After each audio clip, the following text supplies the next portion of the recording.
Comment ça va, Renaud?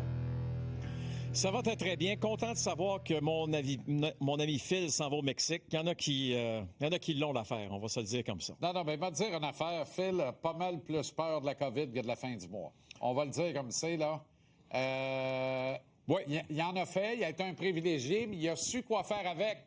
Ce qui le rend encore plus privilégié, indépendant et autonome aujourd'hui. Alors, puis tant mieux, il n'a pas volé à personne, exact. OK. Non.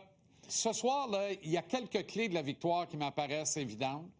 D'abord, capitaliser sur le fait qu'eux autres ont joué hier soir, sont entrés en pleine nuit en passant en douane, puis ils ont vécu le fret de Montréal, ils ont tous un peu pogné de quoi quand les deux dates ils ont collé ensemble.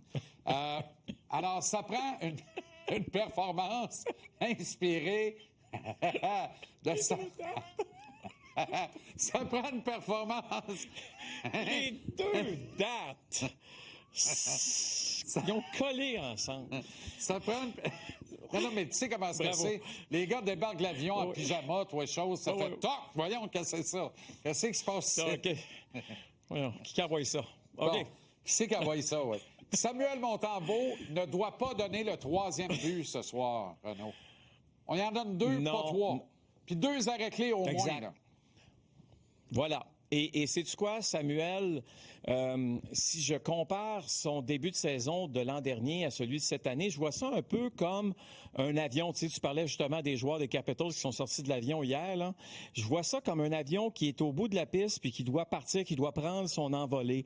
Il y a, à un moment donné, les roues quittent le sol, comme tout le monde le sait. Je pense qu'on est rendu là présentement avec Samuel, dans le sens que on sent que petit à petit, il retrouve ses repères, ce qui lui permet ça lui permet de regagner confiance en ses moyens depuis quelques rencontres. Donc ça, c'est déjà très positif.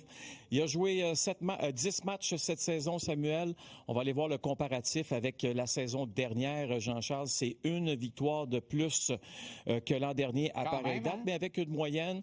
Oui, mais avec une moyenne légèrement supérieure, même chose pour le pourcentage d'efficacité sur les tirs. Mais c'est tellement similaire, c'est fou, OK? La victoire de plus, tant mieux d'une certaine façon. Maintenant, je vous avais déjà dit que ça avait pris à peu près une quinzaine de rencontres à Samuel avant vraiment de prendre son envol la saison dernière. Est-ce qu'on est en train de revivre la même chose? Peut-être, souhaitons-le, mais souhaitons que ça arrive justement, comme cela si bien mentionné, dans le match de ce soir. Tu sais, un maximum de 2 buts, qu'on soit capable de prendre notre revanche face aux Capitals de Washington qui ont battu les Canadiens en série l'an dernier. Samuel avait été fumant, étincelant. Il avait été un rouage important dans les succès de l'équipe à la fin de la saison et en séries éliminatoires. Puis le fait qu'il ait quitté en raison d'une blessure, je pense que ça a eu un impact majeur aussi sur cette série-là. Bref, souhaitons de revoir le Samuel du mois d'avril dernier bientôt. Absolument, absolument. Puis tu fais bien d'amener ces chiffres-là, hein, parce que on était sur les vapeurs, mais tout le monde avait comme oublié que c'était un début de saison à demi-teinte l'an dernier. On joue à peu près dans ce film-là aussi cette année. Jacob Dobèche, lui, son partenaire de jeu, a de la belle visite actuellement à Montréal. Ben c'était le fun de voir ça aujourd'hui parce que ce matin à l'entraînement, il y avait son père et des amis de son père qui étaient sur place. Le nom de son père, c'est Zdenek. Va passer encore quelques jours ici à Montréal. Il est arrivé il y a quelques temps. Puis le frère de Jacob, qui s'appelle aussi Zdenek, joue lui au hockey dans la région de New York. C'est un défenseur qui a 21 ans, donc son père va aller le voir. C'est simplement un petit clin d'œil pour vous dire que quand on quitte la maison, puis lui, n'oubliez pas, là, ça fait longtemps qu'il a quitté parti à 14 la terre ans, lui, natale. 14 ou 15 ans. Ben, voilà, pour se retrouver dans la USHL puis jouer ici aux États-Unis.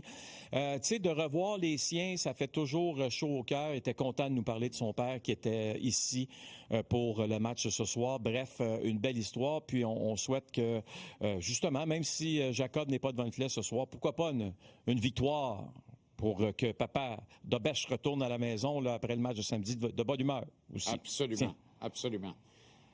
OK, c'est la mise en échec. Un petit peu de Radko Gudas. Oui. Moi, ça fait longtemps, hein? Ah oui. Moi, j'ai dit sur ce Ça plateau fait plus tôt cette semaine, puis lui, il sera plus là, par exemple, mais j'ai dit, vous pouvez l'écrire, vous pouvez mettre, pas le chalet, là, mais mettez un petit café là-dessus, vous allez voir ce que ça va devenir en 2029. Printemps 2029, finale de la Coupe, Canadien, Ducks d'Anaheim. C'est 2 prochains coqs dans la Ligue.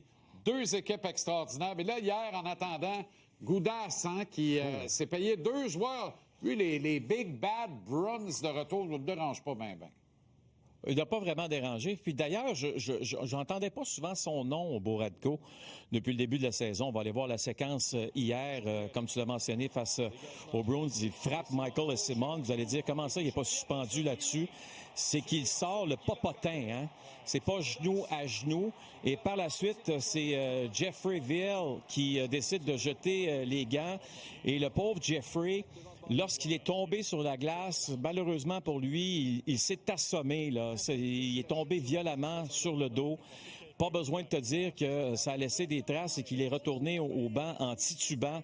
Mais dans le cas de Radko Gudas, c'est tellement pas surprenant. Je vais le répéter, un des joueurs les plus dangereux dans la Ligue nationale. Si vous n'êtes pas au courant qu'il est sur la glace, vous faites erreur. Encore aujourd'hui, ça fait quoi, une bonne douzaine d'années là, qu'il roule sa bosse. Et c'est toujours la même chose dans son cas, Jean-Charles. Oui, il est vraiment pas reposant. Vraiment pas reposant. Parlant de pas reposant, Tom Wilson est là ce soir. Il est dans l'édifice. Alors, on a hâte de voir si Josh Anderson va remettre ça avec son camarade Wilson, cette fois-ci sur la glace, là, non pas au banc des joueurs, quand même. Oui, et le pire, c'est que tout est une question de respect. Je me rappelle, dans le match, je fais ça vite, dans le match de samedi, justement, face aux Bruins, il y a un joueur des Bruins, je pense que c'était justement Jeffrey Viel, qui avait demandé à Josh de jeter les gants. Josh avait dit non, puis ça avait donné un avantage numérique aux Canadiens. C'était le bon moment. Les joueurs des Bruins qui reprochaient à Josh de ne pas avoir jeté les gants, il avait dit « C'est moi qui décide quand est-ce que je jette les gants. » Si c'est Tom Wilson, ça se peut que tu n'aies pas le choix. Oui, effectivement. Effectivement. C'est la grâce qu'on se souhaite ce soir. Pourquoi pas? Pour l'amour de ce spectacle. Merci, Renaud. Excellente soirée au Temple. Et on se reparle demain pour la dernière de la semaine. Salut, à demain, Jean-Charles. Porte-toi bien.